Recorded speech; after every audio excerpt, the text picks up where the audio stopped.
समाजातील गरजू आणि आर्थिकदृष्ट्या दुर्बल विद्यार्थ्यांच्या शिक्षणाचा मार्ग सुकर व्हावा या उदात्त हेतूने हेल्पिंग फाउंडेशन अमरावती यांच्या वतीने रामनगर येथील प्रशांत विद्यालयात नुकताच शालेय शैक्षणिक साहित्य वाटप कार्यक्रम उत्साहात पार पडला। कार्यक्रमाची सुरुवात मान्यवरांच्या हस्ते प्रतिमा पूजनाने करण्यात आली।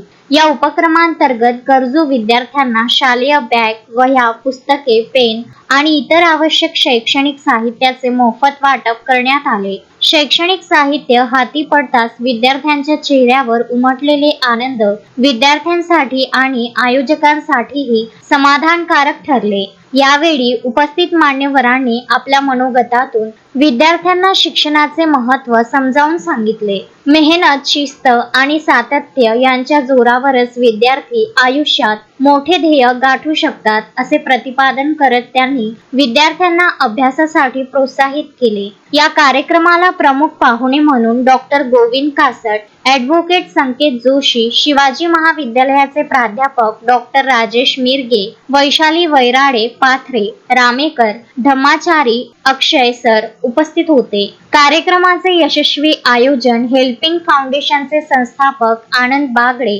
अध्यक्ष सुगत भोंगाडे, सचिव अक्षय जवंजाळ, जुनेद मेमन, सुगत गवई यांच्यासह फाउंडेशनचे सर्व पदाधिकारी आणि सदस्यांनी केले। Vidarbha news bureau, Amravati.